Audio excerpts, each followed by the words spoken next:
तो आवाज आ रही है ना? चलो, तो लास्ट हमने देखा था ना प्योर सॉल्वेंट, अब आ गया लिक्विड के ऊपर। गैस वाली हमने बात की थी ना।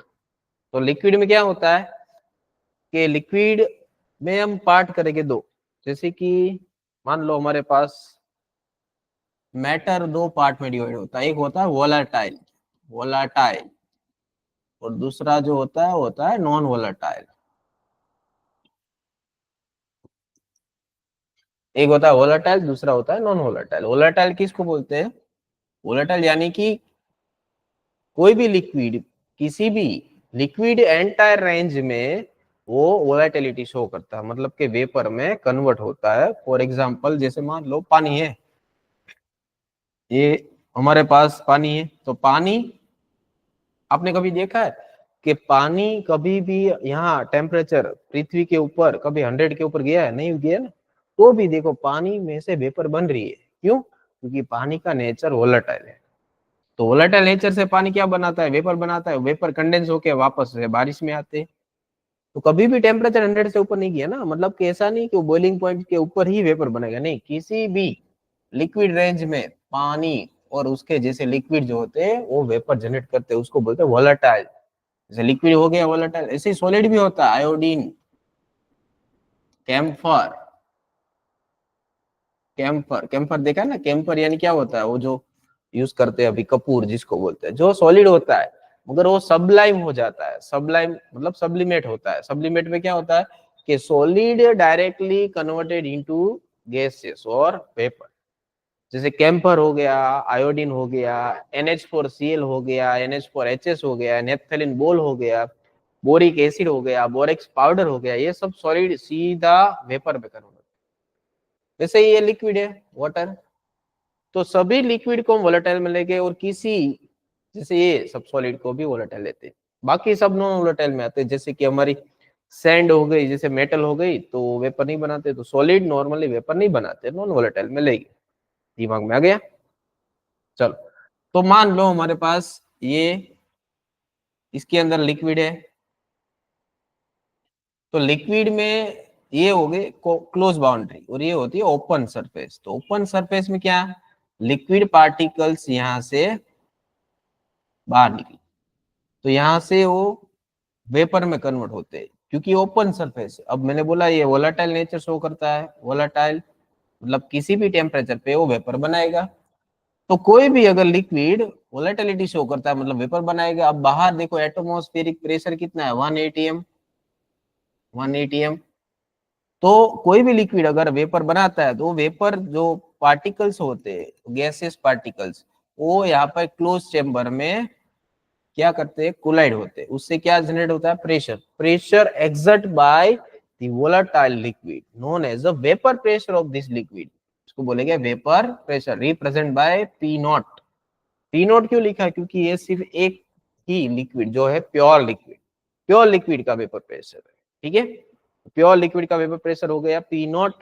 तो vapour exert by this liquid known as its vapour pressure of liquid. बाहर का तो 1 atm है। तो ये वेपर प्रेशर समझ में आ गया? अब एक डेफिनेशन आई थी 9th स्टैंडर्ड में, आपने शायद 9th 10th में पढ़ा होगा, बॉइलिंग पॉइंट। तो वहां पे सीधी सिंपल थी कि जिस टेम्परेचर पे बॉयल होना स्टार्ट होगा, तो किस टेम्परेचर पे बॉयल होना स्टार्ट होगा किस पे डिपेंड करता है। तो डिटेल में नहीं दिया था, तो अभी याद रखो बॉइलिंग पॉइंट रियल में होता है क्या है। अगर मान लो मैं लिक्विड की बात कर रहा हूँ ना, तो जैसे कि ये लिक्विड को मैं पानी ले लेता हूँ, यहाँ पर ये मैंने ले लिया H2O। तो हमको पता है H2O का बॉइलिंग पॉइंट 100 डिग्री है। मगर इसमें करना क्या है कि अगर बाहर का एटमॉस्फेरिक प्रेशर 1 atm, तो अब इसको हम हीट करेंगे।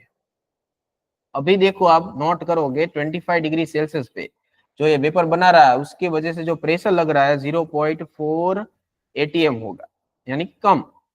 अब धीरे धीरे टेम्परेचर बढ़ाएंगे, वेपर ज्यादा बनेगा। जैसे कि अब देखो 60 डिग्री पे गए हम तो 0.7 atm हो गया। 90 डिग्री पे गए हम 0.95 हो गया atm। 100 डिग्री पे हम पहुंचे तब जाके 1 atm बना प्रेशर इसका। तो इसके अंदर अब आ गया 1 atm, 1 atm। देखो अंदर भी 1 atm, बाहर भी 1 atm। यानी कि जिस टेम्परेचर पे इस लिक्विड का vapour pressure equal to external bar का जो एटमॉस्फेरिक प्रेशर उसके जितना बन जाएगा, ये दोनों इक्वल हो जाएंगे।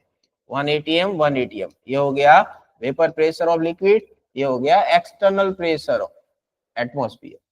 जिस टेम्परेचर पे लिक्विड का vapour pressure becomes to the outer most atmospheric pressure, उस टेम्परेचर को उस लिक्विड का बॉइलिंग पॉइंट बोलते हैं। अब पता चल गया ना बॉइलिंग पॉइंट क्या होता है। ठीक है, तो ये हो गया बॉइलिंग पॉइंट। अब देखो बॉइलिंग पॉइंट की तो बात हो गई, वेपर प्रेशर की बात हो गई। अब वेपर प्रेशर मैंने सिर्फ एक लिक्विड का लिया, अगर अब बात करेंगे दो लिक्विड की तब आएगा राउल्ट्स लॉ।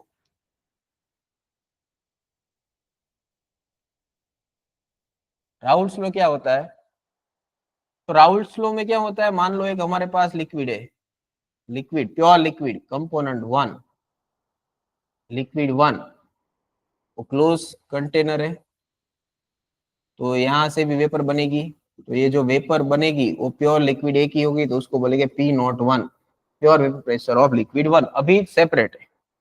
वही अगर दूसरे कंटेनर में हम देखेंगे तो यहां से भी वेपर बनेगी, ये लिक्विड सेकंड है, तो यहां से बनेगा क्लोज कंटेनर, वेपर एक्सर्ट करेगा जो भी, वो प्योर वेपर प्रेशर होगा P02।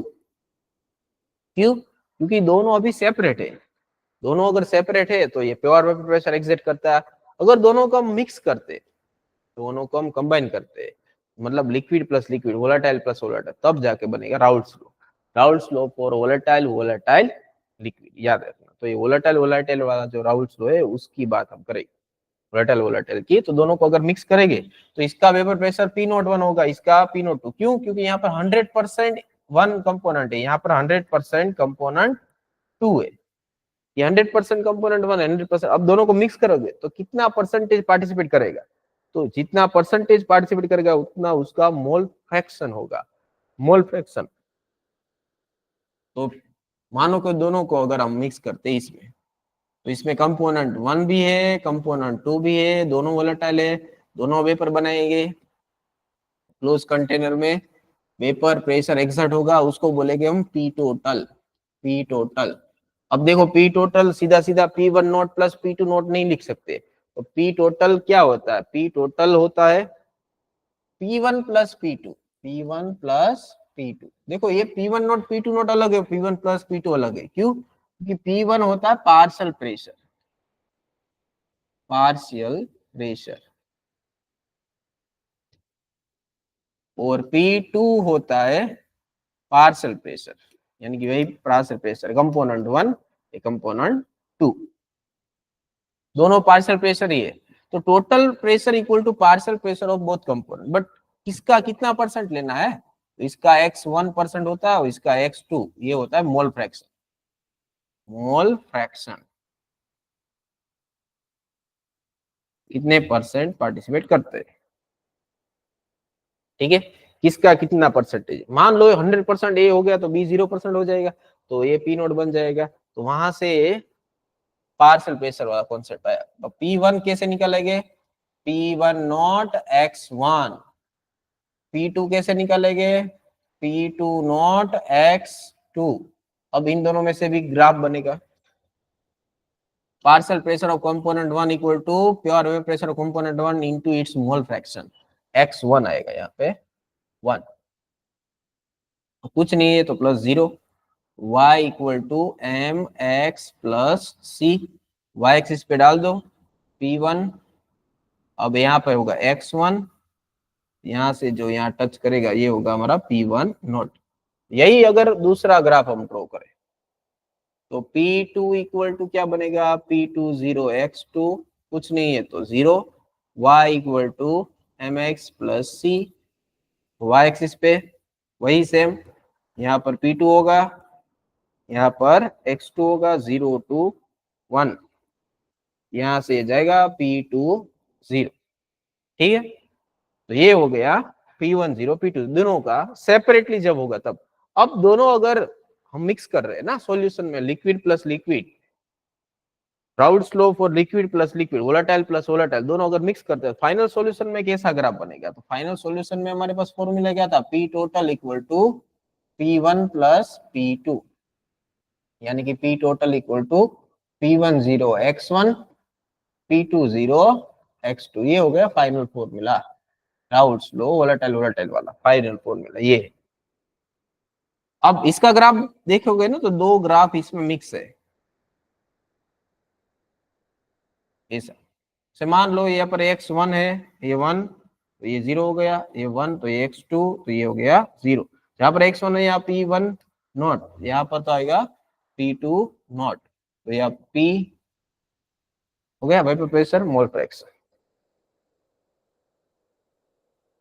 तो ये ग्राफ हो गया। अब देखो यहाँ पे स्ट्रेट लाइन बनेगी, राउल्ट्स लॉ अगर फॉलो करता है कोई भी लिक्विड तो देगा स्ट्रेट लाइन, ठीक है। फर्स्ट फॉर्मूला आ गया लिक्विड प्लस लिक्विड के लिए। अब हम बात करेंगे सॉलिड प्लस लिक्विड के लिए। देखो सॉलिड प्लस लिक्विड में क्या होता है, जैसे कि ये तो आप देख रहे हो ये, तो ये हमारे पास प्योर सॉल्वेंट है। प्योर सॉल्वेंट में देखो ये जो ब्लू कलर के दिख रहे हैं मॉलिक्यूल्स हो गए लिक्विड वाले, जो वेपराइज हो गए, जो वेपर में कन्वर्ट होते, तो सभी के सभी वेपराइज होके वेपर में कन्वर्ट करते, जो प्रेशर एक्सर्ट करते। तो पहले सिर्फ वेपर प्रेशर था लिक्विड का ही, अब हमने थोड़ा उसमें नॉन वोलेटाइल सॉल्यूट ऐड कर दिया। इसमें नॉन वोलेटाइल सॉल्यूट ऐड करते हैं, जैसे कि ये आपको दिख रहे ग्रीन कलर वाले, तो मान लो यूरिया है, ग्लूकोज है, कोई भी है जो सॉलिड है, NaCl है, तो वेपर एक्सर्ट नहीं करता, वोलेटाइल नहीं है, तो ये बीच बीच में यहाँ पर रह जाते। तो पहले से अब देखो लिक्विड जो वेपर बन रहे थे वो मोलिक्यूल कम हो गए, पहले से वो मोलिक्यूल कम हो गए तो पहले से उसका वेपर भी पहले से कम हो गया। तो पहले प्योर का वेपर प्रेशर ज्यादा था, अब देखो सॉल्यूशन बन गया, सॉल्यूशन का वेपर प्रेशर कैसा हो गया, कम हो गया। यानी कि प्योर सॉल्वेंट का vapour pressure always greater than solution. अगर हम बात करेंगे ना तो पहले हमारे पास सिर्फ वाटर था, मान लो यहाँ पर H2O है, तो सभी पार्टिकल हो गए H2O के लिक्विड के, तो ये जहां पर वेपर एक्सर्ट करेगा तो ये वेपर प्रेशर होगा प्योर का, इसको बोलेंगे हम P0, ठीक है। अगर हम इसमें नॉन वोलेटाइल ऐड कर दे तब बनेगा सॉल्यूशन, तो ये हो जाएगा सॉलिड, सॉल्यूट हमने ऐड कर दिया सॉलिड, तो जो बन गया उसका प्रेशर आ जाएगा P। ये किसका है, सॉल्यूशन का है, सॉल्यूशन का वेपर प्रेशर, ये हो गया सॉल्वेंट का, सॉल्वेंट का, ठीक है, सॉल्वेंट का, ये सॉल्यूशन का। सॉल्वेंट का always greater than solution, solvent का ऑलवेज ज्यादा होता है सॉल्यूशन। वेपर प्रेशर जितना आप डालोगे NaCl या ग्लूकोज उतना कम होता जाएगा, यानी कि वेपर प्रेशर डिक्रीज होगा। तो वेपर प्रेशर पहले इतना था, अब डिक्रीज हो गया, P बन गया, तो ये हो गया lowering in vapour pressure, lowering in vapour pressure. वही अगर किसके रिस्पेक्ट और रिलेटिव में बात करेंगे तो मान लो जैसे कि फिजिक्स में with respect to temperature time आता है, उसी तरह यहाँ पे P0 के रिस्पेक्ट में ये हो गया हमारा relative lowering in vapour pressure. ये होता है रिलेटिव लोअरिंग, ये होता है लोअरिंग वेपर प्रेशर। ये किसके ऊपर डिपेंड करता है, मोल्स ऑफ सोल्यूट जितना हम डालोगे ऊपर से, ग्लूकोज या यूरिया जितना डालोगे, ये किसके ऊपर डिपेंड करता है, मोल फ्रैक्शन ऑफ सोल्यूट, इसके ऊपर डिपेंड करता है, याद रखो। तो किसके ऊपर कौन डिपेंड करता है, वो डिपेंड करता है इसके मोल फ्रैक्शन और ये मोल के ऊपर, ठीक है। तो ये बन गया हमारा Raoult's law for non volatile volatile. अब इसकी डेरिवेशन हम करते हैं, जैसे कि हमने देखा delta P lowering vapour pressure क्या होता है, P0 माइनस P, ठीक है। अब देखो हमारे पास था formula P1 equal to P1 naught X1, जैसे यहाँ पे कंपोनेंट 1 लगा लो, तो delta P equal to P1 naught minus P1 naught X1, यहाँ से मैंने वैल्यू यहाँ प्लेस कर दी।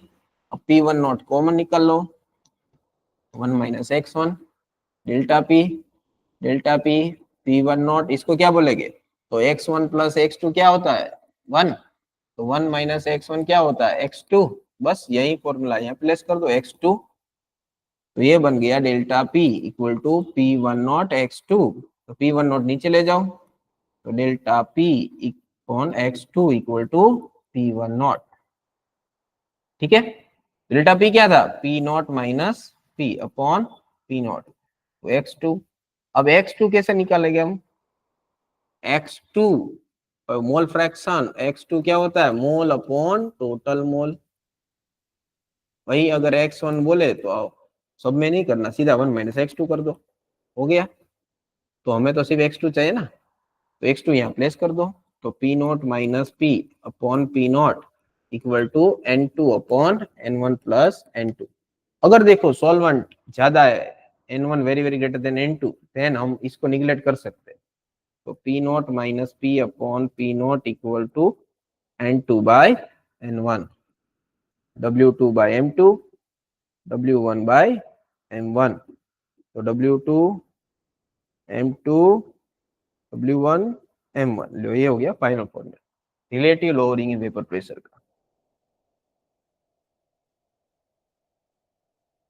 ठीक है, तो ये हो गया second Raoult's law for non volatile solute in volatile solvent.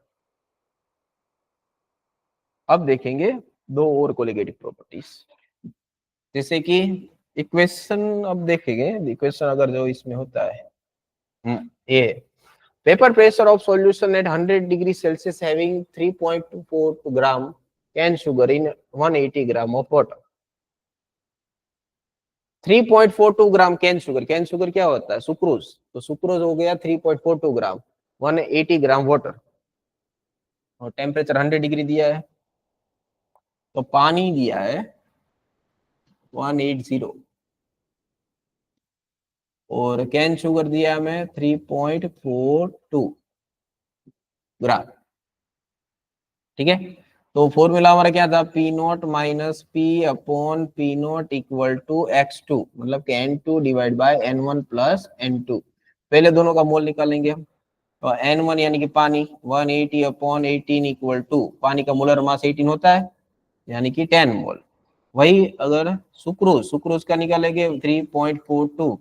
Sucrose क्या होता है? C12H22O11 342, 342 पॉइंट हटाओ 100, 1/100 0.01 मोल इसके। तो यहाँ पर हो गया 0.01 मोल,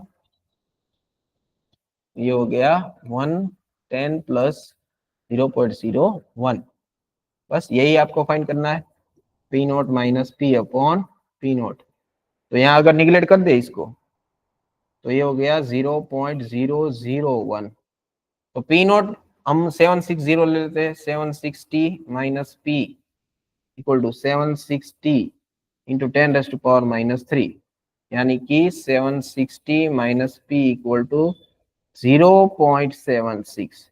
पी इक्वल टू 760 माइनस 0.76 यानी कि 75 समथिंग 759.24 mmHg। तो ये आपका आंसर आएगा, ये वाला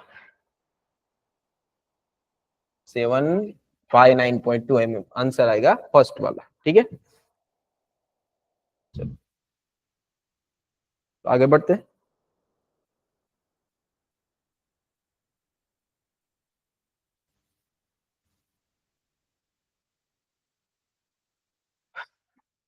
चलो तो आगे बढ़ते हैं बॉइलिंग पॉइंट के ऊपर। ये आपको दिख रहा है कि ये जो है बॉइल हो रहा। अब देखो मैंने बॉइलिंग पॉइंट की डेफिनेशन तो बोल दी पहले ही। बॉइलिंग पॉइंट में होता क्या है? किसी भी लिक्विड का बॉइलिंग पॉइंट किसको बोलते हैं? तो जो लिक्विड वेपर बनाता है उसका जो प्रेशर होता है, जिसको बोलते हैं vapour pressure of this liquid. वो वेपर प्रेशर जो है बाहर के एटमॉस्फेरिक प्रेशर से अगर मैच करता है किसी भी टेम्परेचर से, तो उस टेम्परेचर को उस लिक्विड का क्या बोलेंगे हम? Boiling point. यानी कि वो वेपर प्रेशर ऑफ इंटरनल कोई भी अगर क्लोज कंटेनर है जिसमें लिक्विड है उसका वेपर प्रेशर होता है, वो एक्सटर्नल से अगर मैच करता है, दोनों अगर इक्वल है, तो उस टेम्परेचर को लिक्विड का क्या बोलेंगे हम? बॉइलिंग पॉइंट बोले। ठीक है, तो एलिवेशन हम बॉइलिंग पॉइंट देखते हैं हम।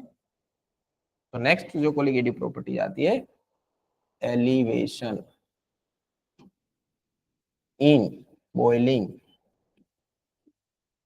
Point. Elevation in boiling point, elevate होना यानी कि बॉइलिंग पॉइंट में इंक्रीज होना। जैसे कि हमने देखा पहले प्योर लिक्विड था, सभी यहाँ पर प्योर लिक्विड के कंपोनेंट थे। अब इसमें हमने क्या डाला? तो सॉलिड डाला, सॉल्यूट डाला। ये था हमारा प्योर सॉल्वेंट, ये हमारा है सॉल्यूट। तो अगर हम डालते हैं तो बीच बीच में कहीं कहीं नॉन वोलेटाइल आ जाते, तो पहले से जो वेपर बनता है कम बनता है, उसकी वजह से हमें क्या टेम्परेचर ज्यादा। पहले मान लो 100 डिग्री पर ये 180 हम एक्सर्ट कर रहा था ना। अब देखो पहले से वेपर कम हो गई तो टेम्परेचर बढ़ा के 102 करना पड़ा, तब जाके 180 हम एक्सर्ट कर रहा है ना।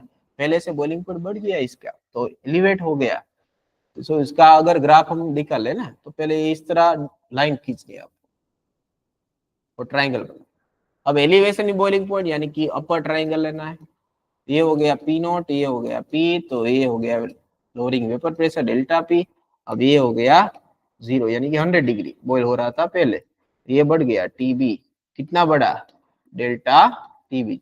देखो कर्व कैसे निकाला, तो जो भी मैंने अपर पार्ट वाला लिया ट्राइंगल, उसमें कर्व अटैच करना इसमें, ठीक है। तो ये हो गया हमारा सॉल्वेंट का, प्योर सॉल्वेंट, और ये हो गया हमारा सॉल्यूशन का।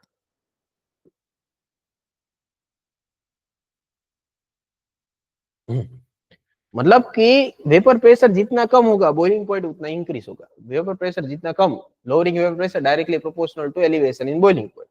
किसकी वजह से, मोल्स ऑफ सॉल्यूट, वो किसकी वजह से, मोलालिटी ऑफ सॉल्यूट। तो डेल्टा पी से रिलेट करेगा, डेल्टा टी बी से रिलेट करेगा। इसका अगर हम फॉर्मूला निकाले, यानी कि delta T B directly proportional to molality of solute.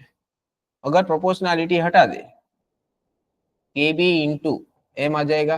के बी क्या है, molal elevation constant, molal elevation constant.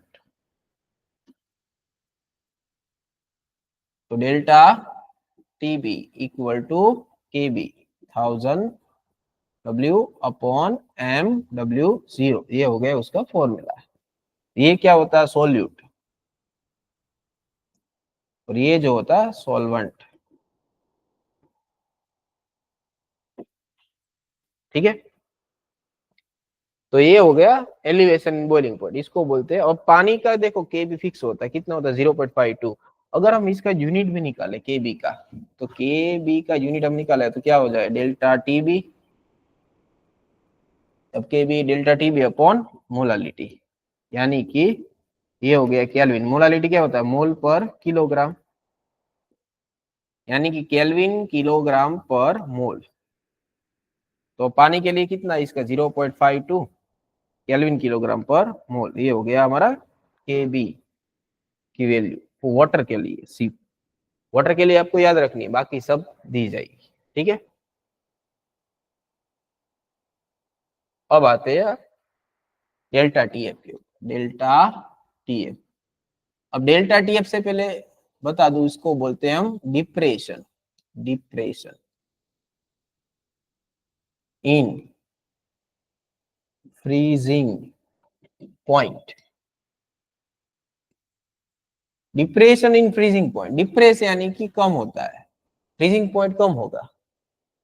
कैसे बढ़ता है, कैसे कम होता है फ्रीजिंग पॉइंट, तो जो ही पहले हमने जो फॉर्मूला निकाला था वही ग्राफ इसमें ड्रॉ करना है, वेपर प्रेशर और टेम्परेचर का। वही सेम यहाँ पर भी ट्राइंगल बनेगा, पर डिप्रेस होगा तो नीचे वाला लेना है आपको। कर्व कौन सा लेना है, नीचे वाला। ये हो गया सॉल्वेंट का, ये हो गया सॉल्यूशन का, ठीक है। ये सॉल्यूशन का, एक सॉल्वेंट का। क्यों, क्योंकि इसका वेपर प्रेशर ज्यादा होता है, इसका कम होता है। जो लोअर होता है वेपर प्रेशर डेल्टा पी, और ये भी इस बार कम होगा delta T F. T F 0 यानी कि 0 डिग्री था, उसमें से कम हो गया टी एफ, ठीक है। अगर हम इसका फॉर्मूला डिराइव करते हैं, डेल्टा टी एफ क्यों कम हो गया, क्योंकि यहाँ पर डेल्टा पी कम हो गया। क्यों, क्योंकि इसमें मैं डाला मोल्स ऑफ सोल्यूट यानी कि मोलालिटी, यानी कि delta T F proportional to molality. Delta T F equal to K F into M, यानी कि delta T F equal to K F into 1000 W upon M W0। ये हो गया depression in freezing point का formula, ठीक है। याद रखो आप, डिप्रेशन इन फ्रीजिंग पॉइंट क्या होता है, एलिवेशन इन बॉइलिंग पॉइंट क्या होता है। अब यहाँ पे के एफ आया ना, तो के एफ क्या है, तो इसको बोलते हैं हम फ्रीजिंग पॉइंट कांस्टेंट। उसमें के भी था, एलिवेशन बॉइलिंग पॉइंट कांस्टेंट, इसमें फ्रीजिंग पॉइंट कांस्टेंट है। तो हमारे पास कुल मिला कितने आ गए, 4। पहला हमने देखा पी टोटल वाला, P1 प्लस P2। दूसरा हमने देखा, अब इसमें हमने लिखा P1 naught X1 P2 not X2, ये पहला फॉर्मूला। दूसरा P naught minus P upon P naught equal to X2, यानी कि N2 divide by N1 plus N2। तीसरा हमने निकाला delta TB KB into M, KB into 1000 W upon M W 0, और चौथा जो हमने निकाला KF into M, KF into 1000 W upon M W 0। ठीक है, तो ये चार बात आपको याद रखनी, यहाँ से क्वेश्चन आएंगे चारों फॉर्म जो आपकी बोर्ड एग्जाम में भी होगा, गुजसेट में भी होगा, जेई और नीट में तो होगा ही होगा, तो याद रखो। ओके, तो बाकी हम देखेंगे नेक्स्ट सेशन।